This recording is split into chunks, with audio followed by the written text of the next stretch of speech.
Before we get started, I do want to give a thank you to PCBWay.com for sponsoring today's video. PCBWay is the all-in-one shop and probably some of the best guys in the business for all of your custom printed circuit boards, flexible printed circuit boards, SMD stencils, and now even 3D printing. With PCBWay.com, you can get projects like this printed fairly cheaply.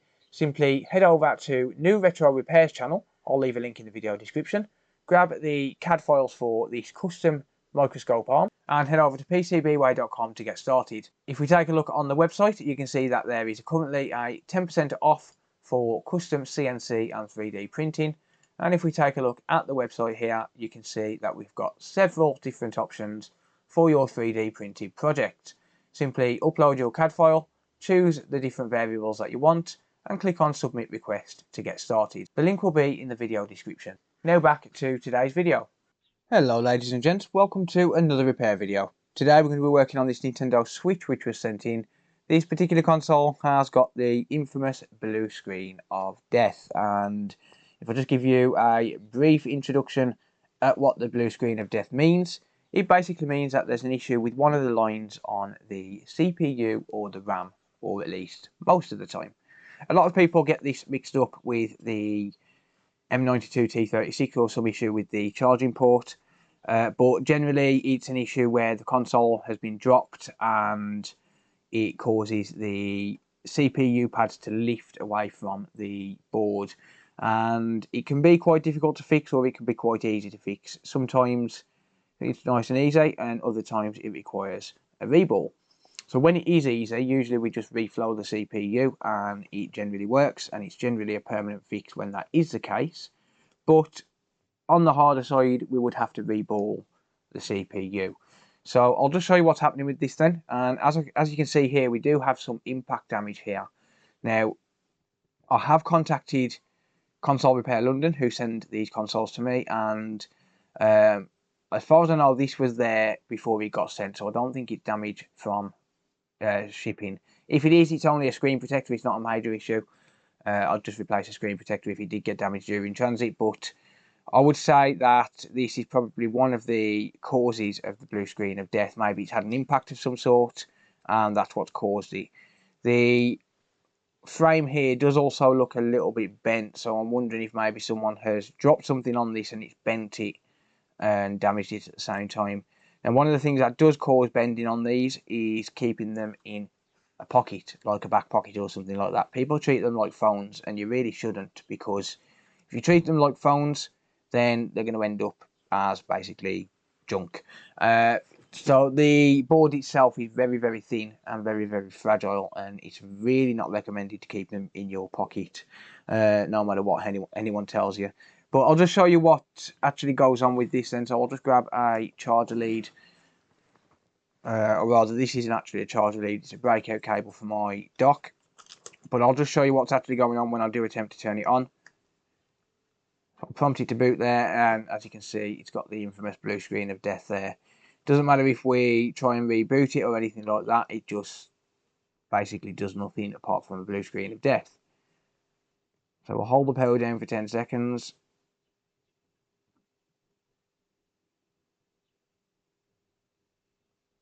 And then try and turn it back on. And as you can see, still blue screen of death. So it's not going to be a software issue. Generally, it's a graphical issue, because the CPU has got the graphics chip and the CPU processor built into one. So I'm going to remove the sticker from this, just so I don't show any customer names. But basically that's what it's been sent in for, so fingers crossed we can actually get this sorted out.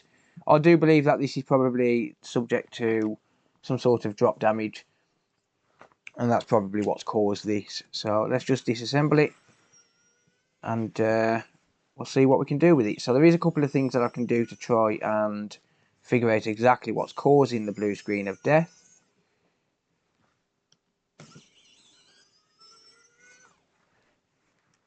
So just remove those Y screws there. The very annoying Nintendo specific Y screws.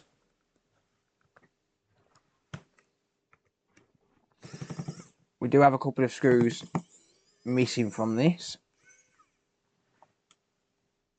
which I'm seeing quite a lot lately. It's pretty annoying. So while I've got your attention, if you are new to the channel and you do like this type of content, be sure to hit the subscribe button and turn on the bell notifications so that you're notified whenever I upload. I also live stream quite regularly, so you'll get notified when I live stream, where I like to have some fun, mess around, interact with the community, all of that good stuff. So we've got a 128 gig SD card there. And another thing as well, if you do want to support the channel, there'll be a link to my Patreon page down below where you can become a Patreon member and you can get early access to all of my videos. We've got Mario Kart 8 in there. Classic. Typical game, everyone's got that. Okay, so it is quite dusty, but that's not going to be the cause of this issue. Okay, this has been opened before for sure. That screw was a little bit cross-threaded. So if you're wondering what this is called a wow stick. It's an electric screwdriver. Battery powered, rechargeable battery built in. It's a pretty cool, yeah, that was disconnected. It's a pretty cool little tool. Alright, so once we've got the frame off, what we can do is remove, first of all, the heatsink. And there is a very good reason for this. There we go. So we remove the heatsink. And a little trick that I like to use here is when we are removing the heatsink, I like to heat up the foam so as it doesn't damage it. Not too much heat. I don't ever bother changing my actual temperature, but I just whack a little bit of heat over it just to loosen up the adhesive on that. And then just slowly lift it up. Okay, well that one's already ripped anyway, but never mind. That one's not though. That just maximises airflow when that foam is still there. I do like to do that. And the next thing I always do is just clean off the CPU. Just get rid of that old thermal paste because that will get replaced. So I'll just clean that off there. There we go. I always use my hands for this and I really shouldn't. But never mind. Alright, so one thing I want to do then is I want to just see if I can verify what the actual issue is. So, like I said a little earlier on, most of the time it is down to the CPU, which is directly underneath this copper sticker here. So what we can do just to see if that is the case, or at least to give us an idea of whether it's the case, is to just put a little bit of pressure on the CPU. So just press on it and kind of sandwich it together just to see if that makes any difference. And there you go. So that is booting there. And as you can see, it is dead. But while I've got pressure on there, that is booting, which means that the CPU is definitely the issue. So what we're going to do is we're going to reflow the CPU. If a reflow don't work, then I'm going to try reballing it. But I'm going to try reflowing it first because a little bit of pressure just got that to connect and actually fix the issue.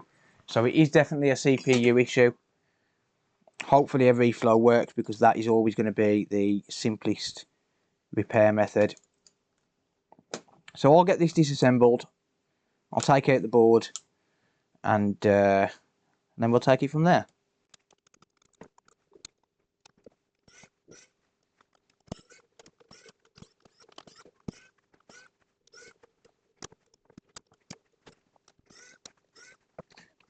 Right, okay, so there's the board out. So we can pop the rest of this to one side and we can take a look and focus on the board. So what we want to do then, because we're going to be reflowing this, we're going to be removing the NAND just to protect that. And then we're going to be removing the shield that's over the top of this. So this might take a little bit of fidgeting. It might take a little bit of wiggling around to actually get this shield off. It can be quite tricky sometimes, but you will notice some clips all the way around which you need to basically loosen off. Okay, halfway there. There we go. Awesome. So there's the shield, and as you can see, that's not damaged either, which means we can reuse that. Obviously, if we don't damage that, that's always the best outcome. So what we want to do now is just clean off this thermal paste, and the reason for that is because if we leave the thermal paste on there, what it's going to do is when we use hot air around it, it's just going to create uneven spots where it heats up certain parts of the chip before the rest of it, because the thermal paste is obviously thermally conductive, which means it would transfer heat to certain parts of the CPU. Now this is a job that you can do at home with a normal hot air station. You don't need any special tools for this apart from a hot air station, although I will say, and I'm mentioning this because of a comment in the chat while I was live streaming last night, do not use a hairdryer, people. Yeah, that is not the right way to do this. This can be a viable fix, but just do not use a hairdryer. So what I'm going to do is I'm just going to get some isopropyl alcohol on a toothbrush. I'm just going to prepare the site by cleaning it up. So isopropyl alcohol is non-conductive, which means that it doesn't matter how much of this stuff we put on it, it will still work. And we don't need to wait for it to dry. Okay, so as you can see, that's nice and clean and ready to go. So let's pop under the microscope and I'll show you what we're going to do next. So if we take a look here at the CPU then, it's a little bit big for the microscope. This is the maximum I can zoom out. But the CPU isn't that big. And what we're going to do is we're just going to put some flux all the way around the CPU. So we're going to start here and just going to surround the entire CPU with flux, and that will find its way underneath the CPU. There we go, that's all right for now.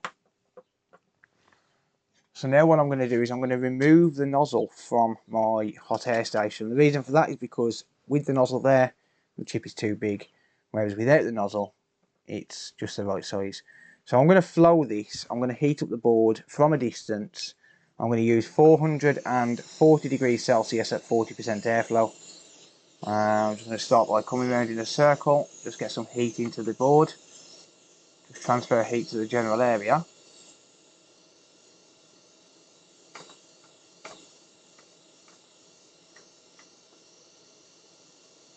And you can see that flux melting and finding its way in between the gaps.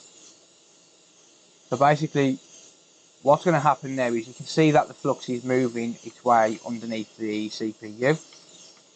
So once all of that flux has worked its way under, I'm going to add a little bit more because ideally I want a fair amount of flux to work its way under there.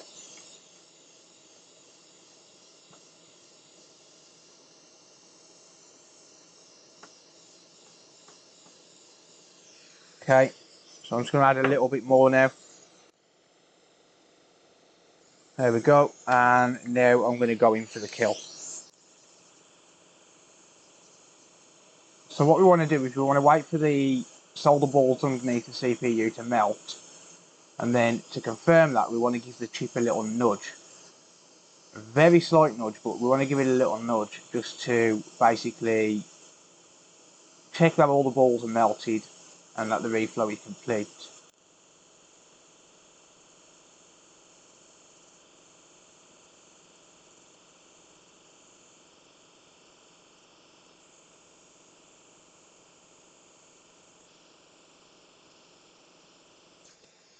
Okay, so I believe I saw that slightly move there, which means that the reflow process is complete.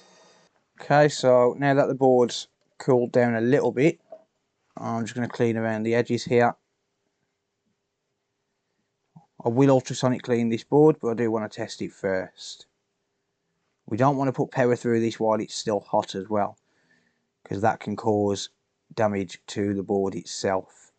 So don't put power through this while it's still hot, let it completely cool down, and also don't ultrasonic clean it while it's hot as well, because you'll probably cause the motherboard to go into thermal shock. And what that means is that it could potentially fracture solder balls, it could potentially fracture traces, damage traces, or even completely kill the CPU. So you don't want to put this into the ultrasonic cleaner until it's completely cooled down. which is why I'm going to test it first as well. I'll pop that there, and I'm going to give that another minute, and then it should be good to test. Just give it another little clean while I'm waiting. It's not hot now, but it is still a bit warm. So it's not hot to the point where it's going to cause it to go into thermal shock. But also I still want to clean it while it's still a little bit warm, so as the flux doesn't go hard and gooey. Okay, so that should be cool enough to pop into the chassis now, just to test. So let's see what happens.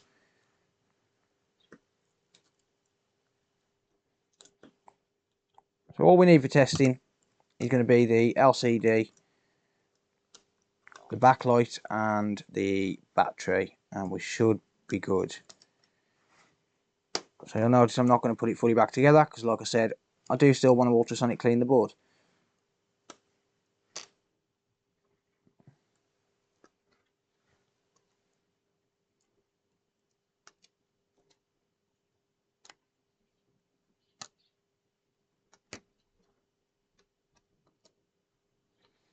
Right, let's test it then, shall we?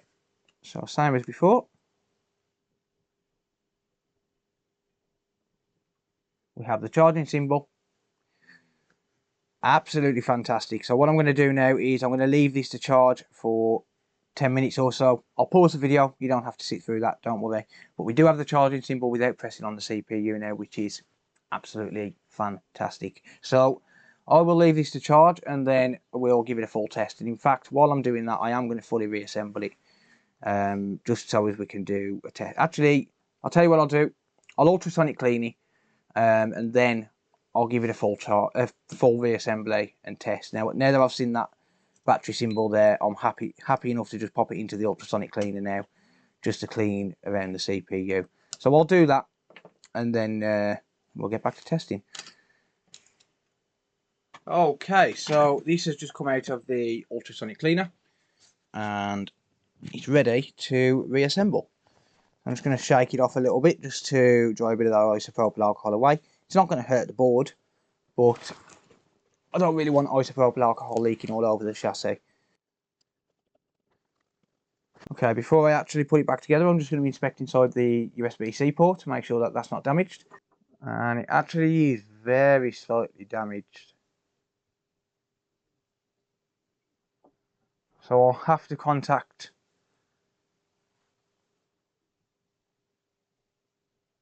the customer about that, because there is one damaged pin there. So let's just see if I can get you to see that properly. So you can see just here,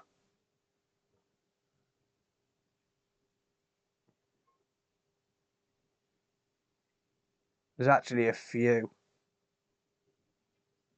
I'm not sure if that's coming across properly on the video. There's actually a few there. So yeah, there's a couple there.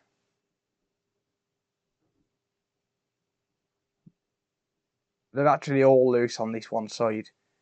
So yeah, I'm going to have to contact the customer about that. But for now, let's just focus on giving it a test, shall we? We can worry about the charger port at another time. I won't deal with that in this video. I've got enough charger port replacements on the channel already. But I will contact the customer, just find out what they want to do, whether they want the charging port doing at the same time, because there is a chance that you could end up with a completely dead CPU by not getting the charger port fixed. But never mind, we won't worry about that for now. I just want to see if this works.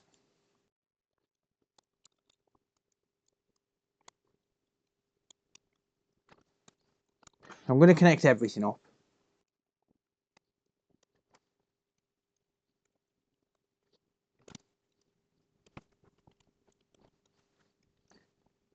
Alright. Nope, not quite. That connector's not quite in right. There it is. What I am going to do, because I'm not going to be doing the charger port in this video, and I'm likely going to have to wait a couple of hours to get confirmation on the charger port, so I am going to put this back together enough to actually give it a full test, and at the same time I'm going to be putting it back together anyway. because I don't know whether or not I'm going to have to change the charger port yet. So I'll just clean off the heatsink here, and I'll screw that down. I'll secure down whatever I need to secure down to keep it safe for testing. Don't want to put too many screws in, purely because if I do have to take it back apart, I'm going to have to take those screws back out. So you notice that, oh drat, I left the touchscreen out. You were probably screaming at the screen right there. You'll probably notice how I did put the screw in for here. The reason for that is because when the touchscreen is connected, you can't actually access that screw. And the touchscreen connectors on these can be a bit of a nightmare to reconnect up. So I don't want to have to take it back off if I don't have to. There we go. Now I can put the heatsink on.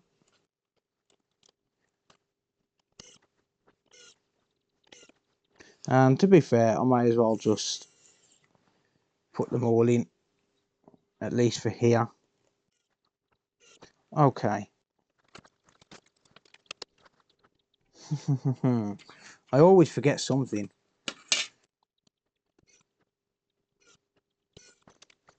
Okay, so micro SD connector. These can be a nightmare. I might as well just screw it back together, to be honest. Keep the suspense up.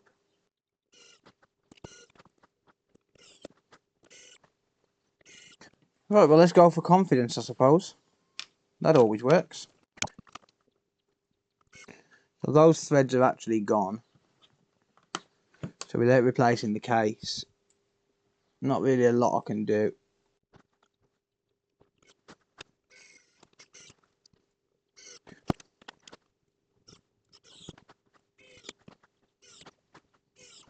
Okay, moment of truth.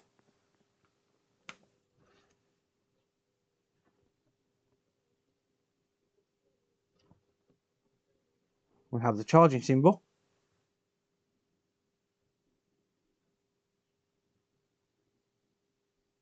That's a good sign so far. So I'm going to let this charge for 10 minutes or so, however long it takes.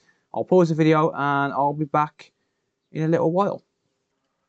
Okay, and I am back, and the screen's gone off, charging symbol's gone off. I swear I haven't touched it at all, so let's see if it's booted.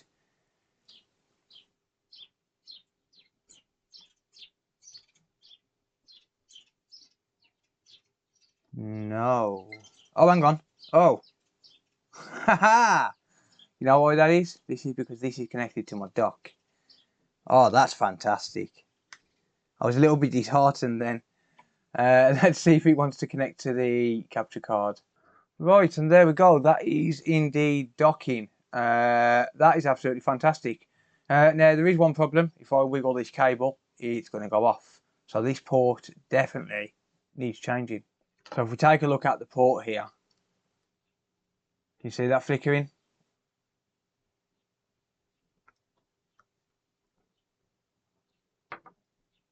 There you go. So that goes off and then comes back on. So that port definitely needs changing.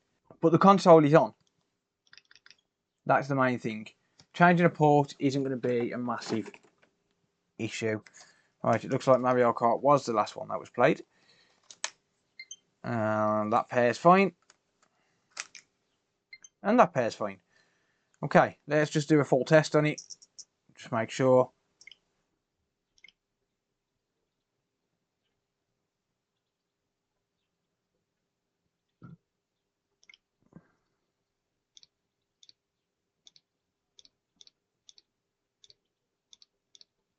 Okay, there is a very important message here. So the Wi-Fi password is giving you the instructions on what to do next. So we all need to pay attention to this, because if you don't do that right now, then unfortunately this internet connection is not going to work. So you need to pay attention, you need to do that. So let's see if you did it or not. Yes, you did. Thank you so much for helping me to connect to the internet there. I really appreciate that. Alright, so internet is working, touchscreen is working, Joy-Cons are working. Let's just test a game card. So we'll use Mario Kart 8 there, and yes indeed that does work. So that's just downloading the update, so I don't need to worry about that. It does. The game card reader is working.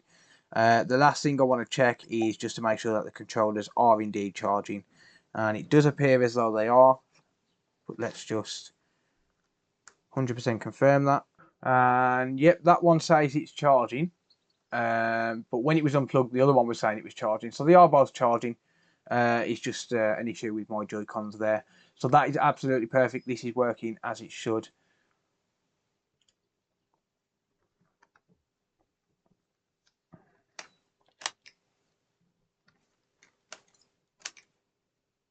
And it does say that they're both charging. This one stops charging because this one's almost full, but this one's not. So this one doesn't actually charge for some reason when it's almost full. I'm not sure why that is, but it does charge when the charger's plugged in. Unfortunately, the screen's going to go off every single time I plug the charger in because it's connected directly to my dock. That is a Thunderbolt connector. So basically, I can break out from my dock. It means I haven't got to reach over and put this on the dock every time I need it. I can just have the cable attached with the rest of my cables there. But yeah, that is going to be it for this video. So just to summarise then, this console was sent in, as you saw, for the infamous blue screen of death. And usually the blue screen of death is generally caused by the CPU. What happens is when the console suffers some sort of impact damage, it causes a connection issue on some of the CPU lines, and that causes the console to not be able to boot. It kernel panics or whatever it's called, and basically just goes to a blue screen because it doesn't know what to do because it can't communicate with the CPU properly. But by reflowing the CPU, giving it a quick ultrasonic clean, it's pretty much back to as it was. It does need a charger port, but I do need to confirm that with the customer before I can actually do that because it wasn't sent in for the charger port. So I do need to make sure, there we go, and the SD card is working as well. So I do need to make sure that the customer's happy with the charger port being done as well. I will advise and say, look, it's not great, it's disconnecting and things like that. But other than that, that is pretty much it. The job that it was sent in for is done. I am a very happy chappy, and hopefully the customer will be too. That's going to be it for this video, guys. If you like what you see, don't forget you can hit that subscribe button down below if you didn't do it to help the Wi-Fi work. If you didn't, why the hell not? It's free. So get subscribed, give me a like, leave a comment, let me know what you think down below. And if you do want to support the channel, like I said, you can do so by clicking on one of the Amazon affiliate links down below. You can also become a Patreon supporter or a channel member. Patreon supporters and channel members get early access to my videos, or you can just watch some more videos. That helps as well. But that's going to be it for this video. Thank you very much for watching, and until next time, I will see you later. Bye for now.